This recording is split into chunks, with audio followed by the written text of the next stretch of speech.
Tonight, it is my honor to introduce a true patriotic Texan, the governor and leader of the great state of Texas for the past 12 years, Governor Rick Perry.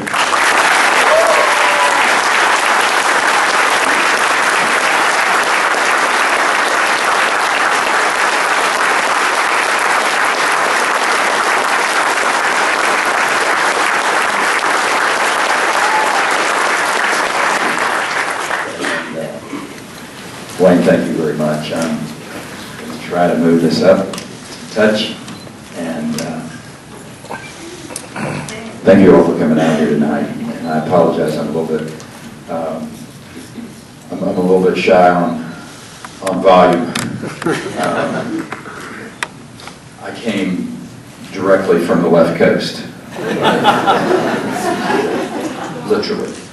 Just got off a plane about an hour ago from San Diego, and had spent the better part of Friday and part of Saturday, and not realizing it, but at a football game, I was also recruiting a business to the state of Texas. And, so talking to businessmen and women about relocating to our state and why it makes sense.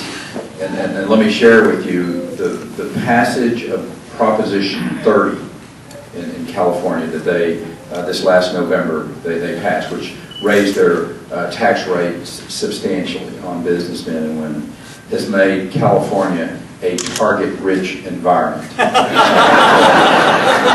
Pro-business, low-tax, fair, predictable, regulatory states like you and the men and women who are sitting here, some who, Bill and Kelly, and who've done an incredible job over the course of the last decade creating this climate in our state where people know.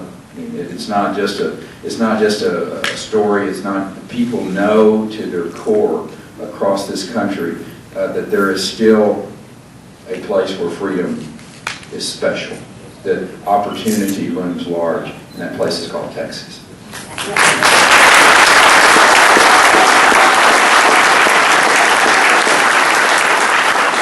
Before I go any further, I want to just take a minute and a moment, really, just for us to reflect on the tragedy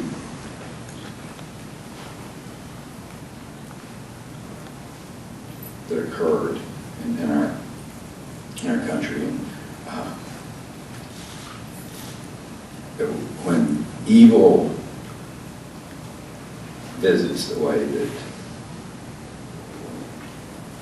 it did, and there's going to be plenty of time to have conversations about this or that, but right now I hope all of us will just really reflect on how fleeting life can be. And the idea that those parents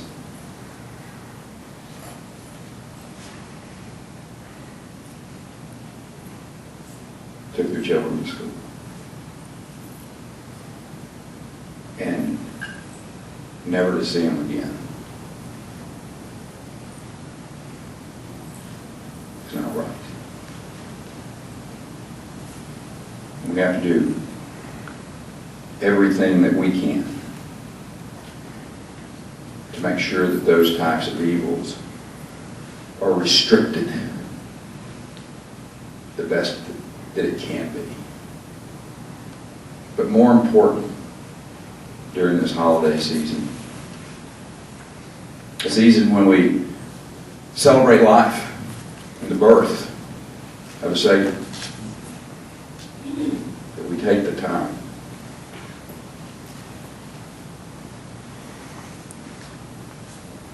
to love our family, and particularly those young ones that we have around, and to just share with them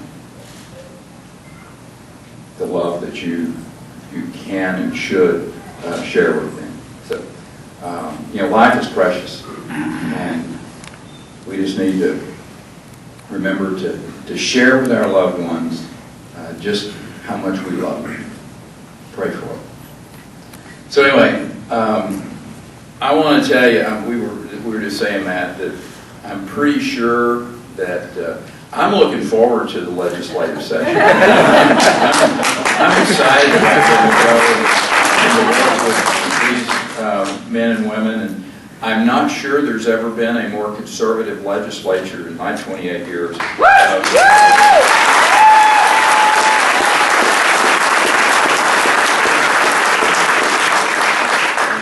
And 28 years ago, I was having the same privilege that you all were as a preparation to go to Austin to be sworn in as a state representative. It is a great honor. It's a great honor that your neighbors, who know you as well as anybody, and they've decided to send you to represent them. They can't go. It's the way our system is set up, that we have representative government, and we go and we choose men and women to go represent our philosophical positions. And you all have sent some young men and women who I'm excited about getting to go work with. Bill and Kelly I've worked with through the years, and just, you know, upholding the Constitution and laws of the state and of the United States. And it's important.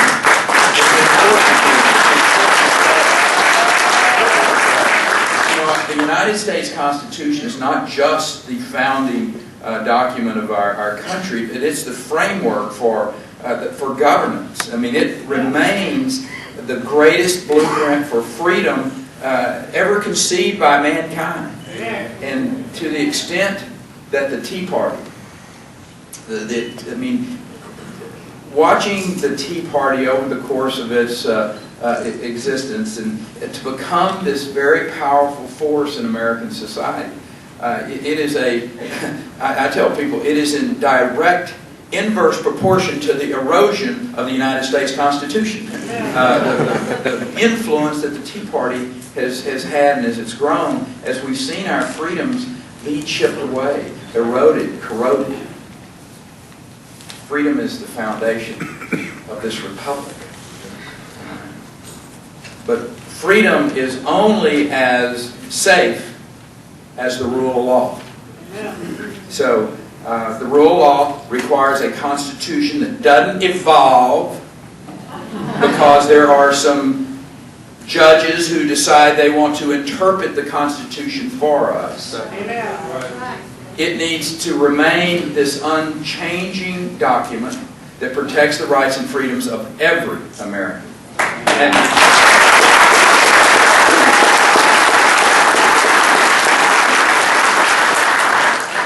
And I believe if it's in the Bill of Rights, it's there for a reason.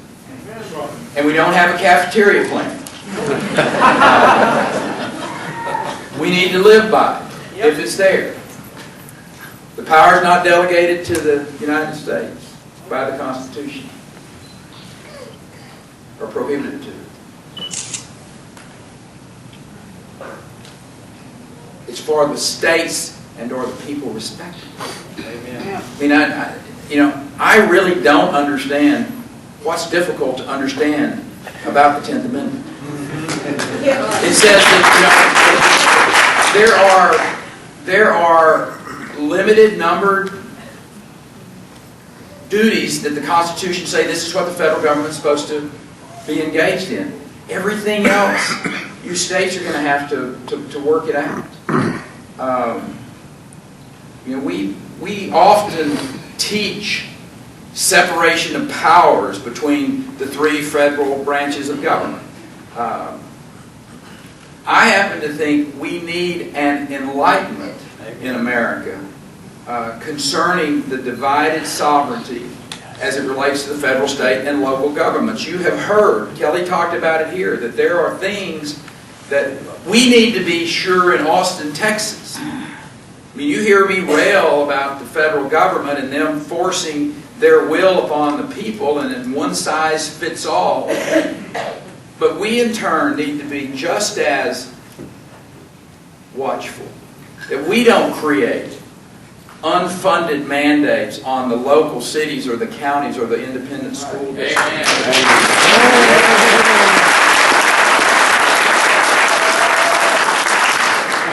go back and look at the history of this country, and America was established by men and women who had a pretty healthy distrust of this distant, centralized government, because they'd seen this crown across the ocean tell them how to live and taxing them without representation. And all of those responsibilities, not specifically reserved in the Constitution for the federal government, are left to the states or to the people. We who live and work in the states really believe in this notion of local control. Government needs to be responsive to the men and women who, and I mean, that's how they got here. You said, you all got up and said, here's what we believe in. And they said, in your case is that we like what you believe in, we want you to go reflect that in Austin, Texas. That's representative government. We think local school boards and school board members can run the schools better than Austin, Texas. And we know they can do it better than Washington, D.C.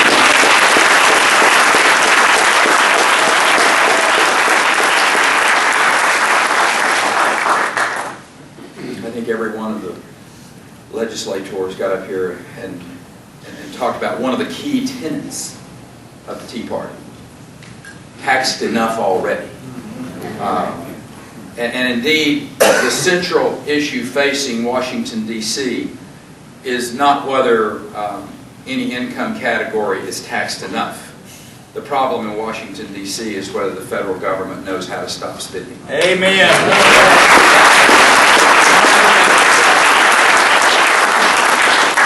We don't have a revenue problem, we got a spending problem. Exactly. And this is not just an issue of debt obligations passed along to future generations. And that's the worrisome thing, should be for all of us, is that the debt that our children and our grandchildren are going to be facing. And another good example of it is the federal government trying to force the states into this one-size-fits-all health care program, the Affordable Care Act, better known as Obamacare. And you know, even without Obamacare, and Stephanie understands this extremely well, coming out of the medical profession. You know, even without Obamacare, the state of Texas is on track to spend 1/3 of our budget in Medicaid by 2023. I mean, you know, there are people who have questioned why I have stood up and said that I am not for expanding Medicaid and that I am not for these federal exchanges. And the fact is, we're on track. I mean, if we don't get some flexibility from Washington, D.C., if they don't give us the ability to deliver health care to our citizens in ways that are more efficient, more effective, and I will suggest to you in a substantially better way, a more passionate and compassionate way, we're going to go bankrupt. So why would we want to add more people onto a program that already is headed in the wrong direction? I said that it's not unlike putting 1,000 more people on the Titanic when you know how it's going to end up.